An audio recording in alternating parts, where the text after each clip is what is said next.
Yes, hello everyone.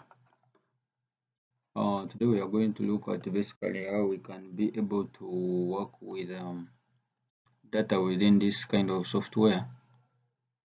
And in data, I'm going to show you how we can add uh, vector data, how we can add raster data, and how we can add disaggregated data as well.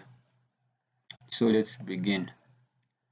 Yeah, previously we talked about how we can add the data by connecting to the folder where we have our data sets. So we shall go there, go to add data. Then I will go to GIS coach. This is a folder already connected to it. But if you've not connected to the data to the folder already, you can just come here and connect to that particular folder. Yeah, so there we click on data, so I have my data sets. Now here I have my shape files. So I want first to bring shape files here. But I want first to bring let's say districts. Yeah, so it is loading. So that's how now that is how we have that kind of what data set. So this is vector data because these are polygons. As you see them, they are separated by those boundaries. So you don't say it is not like this is not an image, but rather it is vector data which is composed of polygons. So if I want to know what this is, what I believe Kampala is here. If I want to know which particular district is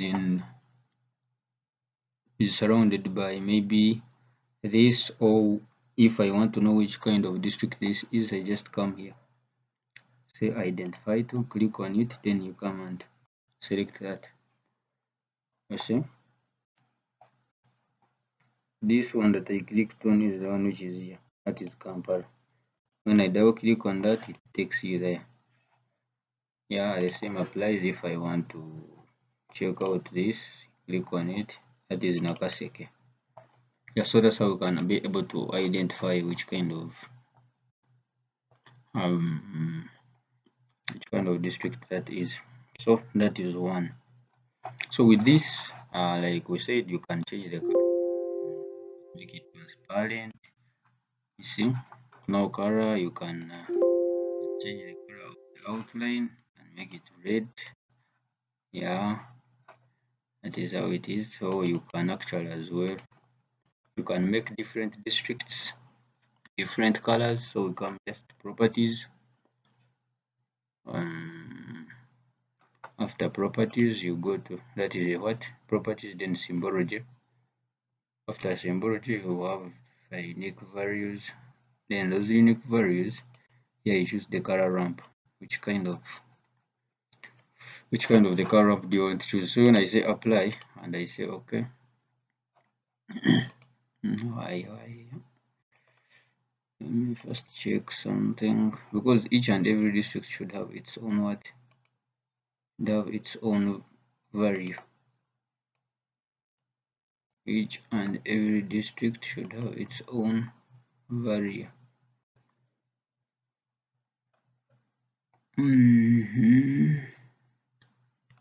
Yes, categories. Yeah. So here the value is the dist.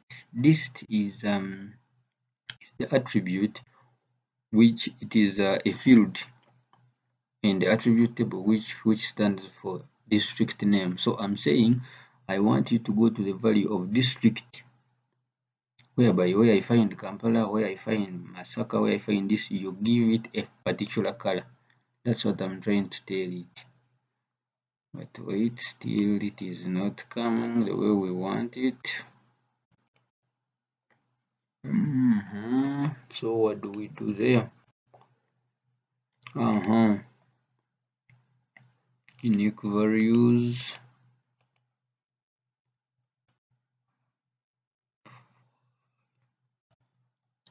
Yeah, it is actually there. So yeah, it is actually there. You see, Yeah, each district has its own what? Has its own color. So we are going to repeat this because I know some of you might as well already be confused like I was. Yeah, so let's remove all the values, let's remove everything and say apply. Let's go back to our default. So we're here originally. So if I want to change this, I can come here, right click, go to properties, then you go to symbology. If you're in general, go to symbology, then unique values.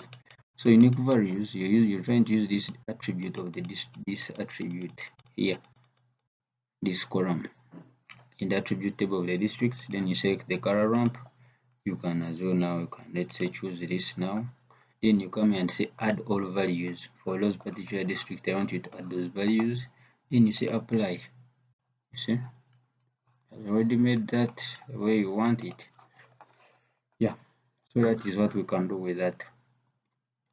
Now then, when we go to so here, that is how you can work with that. Then someone might be there wondering, how can I label this? How can I label this? So it's just a matter of a click. You come on here, right click, then you say, I want to label features. You see, you want to label features. So every district now has its own name. You get Kampala is there, Euclid, Jinja, Apak, Masindi, every district has its name. But now, let me show you some. Let's go back to the properties and we'll go to general. That is general, that is source, that is display. Display. When you come here to labels, you're going to realize now here is this, here is a trick. That is where we select. Here it was actually automatically, it was already selected, but sometimes is when you try to label and it is giving them numbers, abstract numbers, like you see there. See now, like we have 1, we have 14, we have 60, 82, but you don't know what this is. So that usually comes from this side, whereby you're in labels, but the field that you want to label with is not what you need. So that's why we select that as well. So basically, I think that is what we can say about vector data. But with vector data, we have points, we have polygons, we have lines as well. So now let's add another thing. So now let's add loads, because that was this kind of thing. These are polygons. So let's add linear features, which you as well going to see. Now let me switch off this layer by unclicking that. So you see these are loads. These are loads data set. So as well, you can change the color, you can change their styles. Yeah, you can change the width. If you want to make it very small, you can change here the color, maybe red. Yeah, like that. Yeah, so that's how. Yeah. So the same way, if you want to label them, it's the same thing. Label them. That is if they have their names. You see? Yeah. See, the names are there. But now, just because it is too populated, you have just zoom in, see those names. Zoom in, see those names. You see? Yeah, there. But you have to zoom in. Yeah, those are the names of the roads. Yeah, so that is vector data. Yeah, so now I think we bring points and we see how they overlay on this, on that. So let's bring schools or health centers in Uganda. These are towns, these are rivers, schools. Yeah, schools, they are here. So when we bring schools, I see, you can see already that view. The data is there. You see, that's how they are. So the same way, this is also vector data. So the same way, you can as well change the symbol of that particular school. You can change the color, you can change everything. Yes, so let's say I want to mark it by that, and I want the size to be 1, it to be 1.0, and I want it to be green. Yes, I say okay. You see how they are very small and very many. Yeah, so that's how they are. If you want as well label the same thing, label it like that, but just because they are very many, it might be actually hard for you to see the names. But they see they are there. But for you to be able to see them, you have to zoom in there, you see, and that is really not looking nice at all. So let's first remove that. By clicking back there, you remove the labels. You click, you put the labels. Once you see this, you can as well go and click on it, the labels will go off. Yeah, so that's how we can, that's already, that is vector data. We have points, we have lines, we have polygons. So now there, you see how it is. Now someone can be like, but I want to bring a particular data set on top of the other. So maybe you don't want, maybe you want the districts on, let's say districts were up, or you want something on top of this one. What I wanted to show you was finding one kind of data set on top of the other. Maybe schools were on top of schools, but I mean districts were on top of schools, but you want schools to be shown under that. Yeah, I'm going to show you that example as well when I bring another data set from a different location. You shall be able to see that. So now let's add raster data. By raster data, I mean an image. So that is the thing. I'm going to bring that image as well, but that image is specifically for Kampala. So I have to first switch off this one for you to be able to see that. So it is here. So what I do, I will just do what? When you click here, we said in the previous video that when you click here, full extent, it brings the full extent of this. But why it is not bringing this is just because we have other layers that are actually on top of that. But if you want specifically to go to this, to zoom to that, you can select it, and you can select it, and then we do what? We go to zoom to layer. You want to zoom to that particular layer. Yeah, there we are.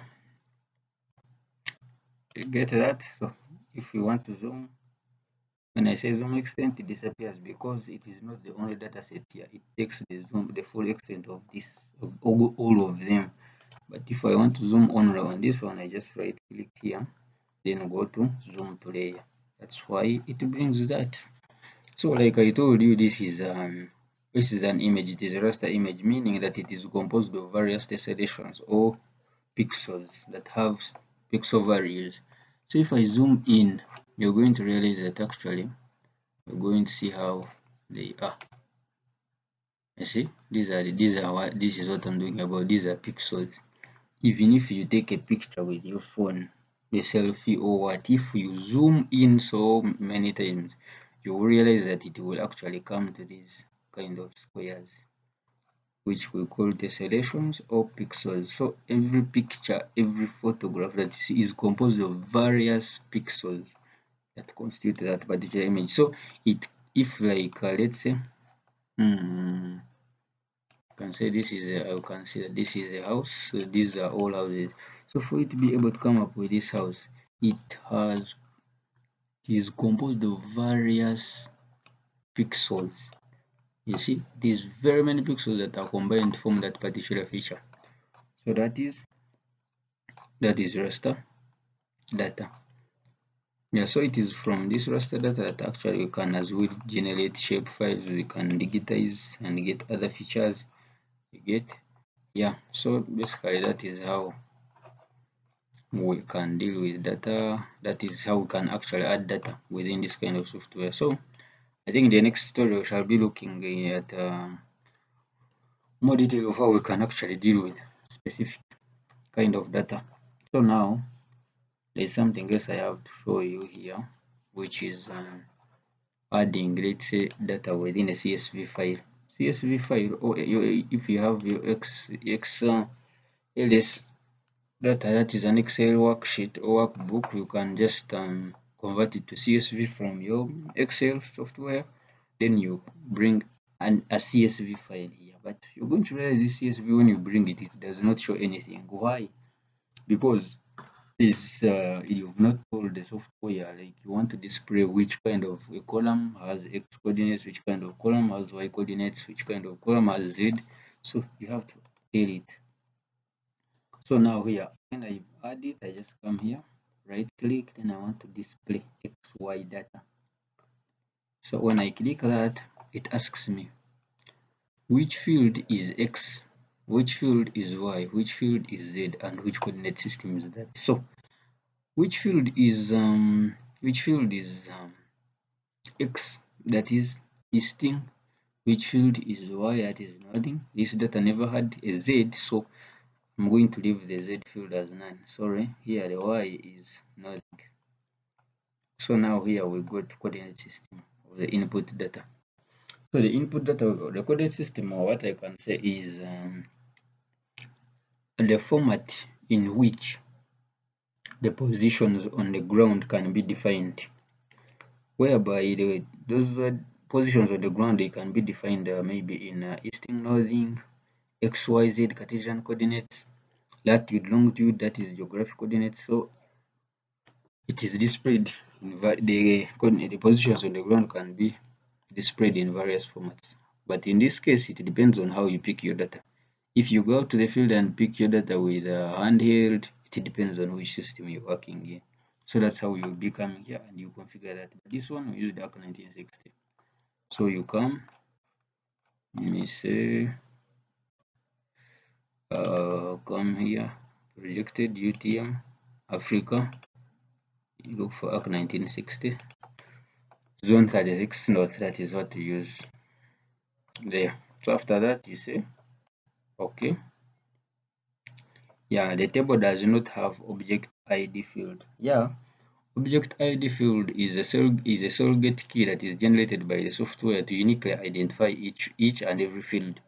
So this is more of like database related.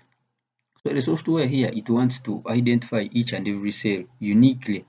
However, it realized that my table does not have a unique identifier for each particular record. So what it does, it assigns it its own ID and it will add that particular column.